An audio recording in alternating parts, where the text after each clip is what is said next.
ধন্যবাদ জানাই যে আজকে গুলশান ২ নম্বরের এই ডিসিসি মার্কেট থেকে যে আমাদের প্রোগ্রামটা শুরু হয়েছে।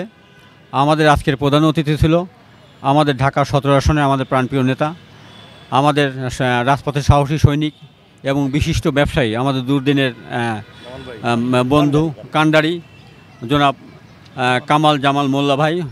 উনি সবসময়ই আমাদেরকে নেতৃত্ব দিয়েছেন, এখনও দিচ্ছেন। ওনার নেতৃত্বেই কিন্তু আমরা আজকে অনেক দূর অগ্রসর হয়েছি এবং আমরা বাংলাদেশের একটা সুষ্ঠু রাজনীতি ফিরে আসতে পেরেছি। সুতরাং আমি জামাল কামাল মোল্লা ভাইকে অনেক ধন্যবাদ জানাবো। আমাদের ঢাকা ১৭ আসনের উনি এমপি প্রার্থী।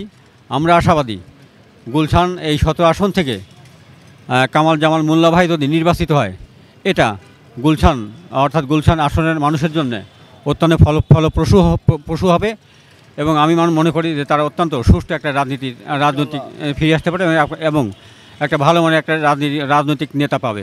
তার সাথে আমি ধন্যবাদ জ্ঞাপন করছি আমার নেতাকর্মীবৃন্দদেরকে, বিশেষ করে ১৭ আসন গুলশানের ১৭ আসন থেকে আমাদের যারা প্রত্যাশার জায়গা থেকে যিনি নির্বাচন করতে চাচ্ছেন তিনি হচ্ছেন জামান কামাল মোল্লা।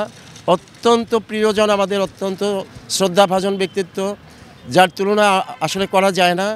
তার আপ্যায়ন, তার আন্তরিকতা, তার আতিথেয়তা, তার বিগত দিনের কার্যক্রম, দলকে সুসংগঠিত করে রাখার জন্য তার নিবেদিত প্রাণের পরিচয়, এটাকে আমরা বাস্তব রূপে আমরা চাই আগামী দিনে তার মতন একজন ব্যক্তিত্বের নেতৃত্বের অবস্থানে থেকে আমরা আমাদের অবস্থানকে সক্রিয়ভাবে দেশের মানুষের জন্য সার্বিকভাবে কাজে লাগাতে পারি।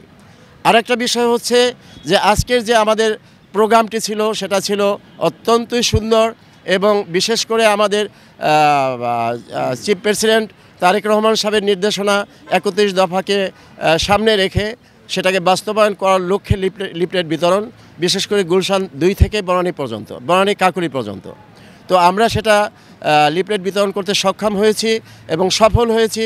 আমার প্রত্যাশা যে এখানে যে ৩১ দফা রহমান সাহেব বেঁধে দিয়েছেন সেটাকে সামনে রেখে আমরা যেন সঠিক সুন্দর গতিতে সেই পথ অতিক্রম করতে পারি, তার নির্দেশনা অনুযায়ী পথ চলতে পারি এবং দেশের উন্নয়ন করতে পারি।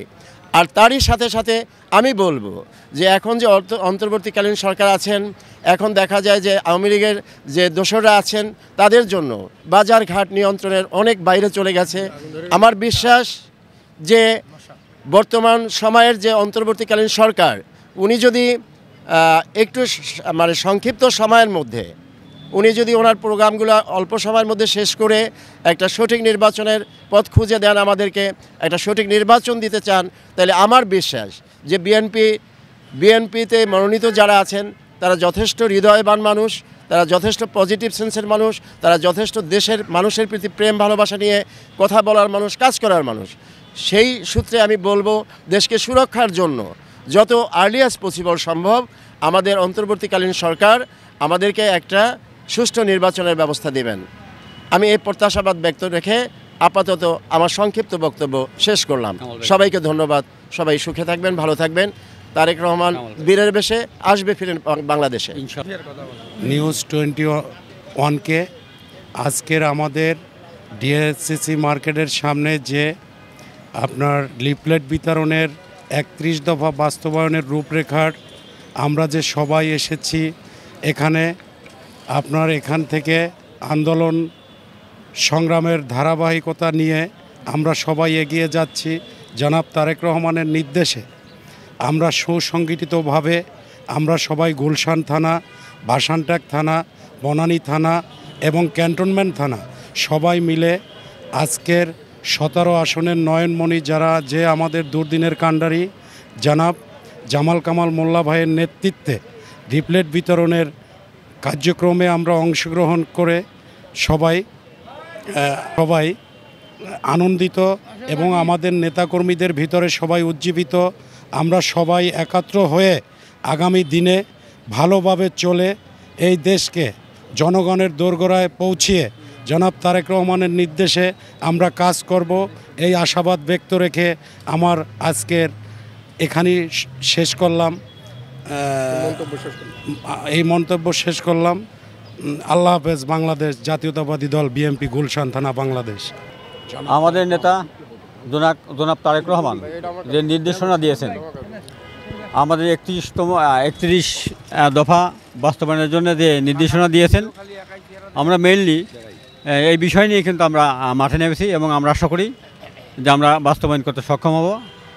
আর দ্বিতীয়ত আপনি যেটা বললেন দেশের ভিতরে ষড়যন্ত্র চলছে, আসলে আওয়ামী লীগের কাজই তো ষড়যন্ত্র করা, কারণ আওয়ামী লীগ একটা নিকৃষ্টতম দল, এটা বাংলাদেশের সবাই জানে এবং সেটা 5 তারিখে প্রমাণ করে দিয়েছে।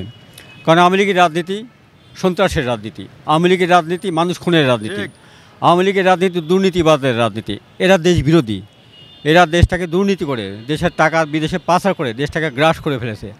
দেশের গণতন্ত্র নাই, দেশের মানুষের ভোটের অধিকার নাই, দেশের মানুষ শান্তিতে ঘুমাতে পারে নাই। এই 17টা বছর যেভাবে মানুষের উপরে অত্যাচার করেছে আওয়ামী লীগ সেটা নজিরবিহীন। এবং গুম খুন, তারপরে আপনার মানুষকে হত্যা করা, আয়নাঘর তৈরি করা, হাজার হাজার কোটি টাকা পাচার করা, সব কিছু মিলে দখলবাজি, চাঁদাবাজি সব কিছু মিলিয়ে আওয়ামী লীগ একটা সন্ত্রাসবাদী দল ছিল এবং তারা অবৈধ সরকার ছিল। যার কারণে গত 5ই আগস্ট এই দেশের মানুষ একত্রিত হয়ে এই খুনি হাসিনা, এই স্বৈরাচারী হাসিনাকে এ দেশ থেকে তাড়াতে বাধ্য হয়েছে। সুতরাং এই দেশের মানুষ আওয়ামী লীগকে ঘৃণা করে এবং অদূর ভবিষ্যতে আমি আশা করি যে আওয়ামী লীগ আর এই দেশে অন্তত মাথা উঁচু করে দাঁড়াতে পারবে না, আওয়ামী লীগকে মাথা উঁচু করে দাঁড়াতে দেওয়া হবে না, এটাই আমাদের প্রতিজ্ঞা। এবং আমাদের নেতা জনাব তারেক রহমান যে নির্দেশনা দিয়েছেন আমরা সেটা লিফলেট বিতরণ আমাদের চলছে অলরেডি, মানে বাংলাদেশব্যাপী। আর 31 দফা যে উনি দিয়েছেন সেটা আমরা বাস্তবায়ন করার চেষ্টা করছি, আমরা আশা করি এটাতে সফল হব। আর একটা কথা বলে রাখি যে যারা বিএনপির নেতাকর্মী আছে, আমাদের নেতা জনাব তারেক রহমান উনি কিন্তু বারবারই একটা নির্দেশনা দিয়েছেন যে কোনোভাবেই কোনো চাঁদাবাজি, দখলবাজি, টেন্ডারবাজি, মারামারি, খুন খারাপি এগুলি করা যাবে না। এটা আমাদের তারেক রহমান সাহেবের নির্দেশনা। কারণ বিএনপি শান্তিতে বিশ্বাস করে, বিএনপি একটা আদর্শিক দল, কারণ বিএনপি এই দেশের ম্যান্ডেট নিয়ে, এই দেশের জনগণের রায় নিয়ে ক্ষমতা আসবে, এটা আমাদের নেতার কথা। সুতরাং বাংলাদেশের যারা বিএনপির নেতাকর্মী আছে আমি তাদেরকে আহ্বান জানাবো যে আপনারা সমস্ত অপকর্ম থেকে আপনারা দূরে থাকবেন। কারণ কেউ যদি কোনো রকম কোনো অপকর্মের সঙ্গে জড়িত থাকে তাহলে তাকে তাৎক্ষণিকভাবে দলীয়ভাবে তার বিরুদ্ধে ব্যবস্থা গ্রহণ করা হবে। আর যারা যে সমস্ত বিএনপির নেতাকর্মী আওয়ামী লীগের সাথে আঘাত করেছে, অর্থাৎ আওয়ামী লীগের সঙ্গে হাত মিলিয়েছে, আমি বলবো সেই সমস্ত নেতাকর্মীকে বলবো আপনারা এগুলোকে বর্জন করুন, নইলে আপনাদের কপালে কিন্তু খারাপ হবে।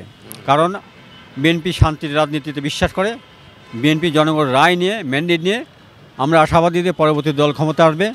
বিএনপি যদি দল ক্ষমতা গঠন করতে পারে আমি এটা নিশ্চিত যে দেশের মানুষ সুখে শান্তিতে বসবাস করতে পারবে। জিনিসপত্রের দাম সহনীয় পর্যায়ে থাকবে এবং মানুষের জানমালের নিরাপত্তা থাকবে, মানুষের নিরাপত্তা থাকবে। অর্থাৎ সব কিছু মিলে আমি মনে করি একমাত্র বিএনপি বাংলাদেশের জন্য প্রযোজ্য, যারা এই দেশকে সঠিকভাবে পরিচালনা করতে পারবে বলে আমি মনে করি ইনশাল্লাহ। এবং আমরা সেটা করে দেখাবো, কারণ আমাদের নেতা জনাব তারেক রহমানের নির্দেশনা একটাই যে আমরা এই দেশে সুষ্ঠু রাজনীতি করে প্রমাণ করে দেব যে বিএনপি একমাত্র সঠিক রাজনৈতিক দল বাংলাদেশের জন্য। ধন্যবাদ।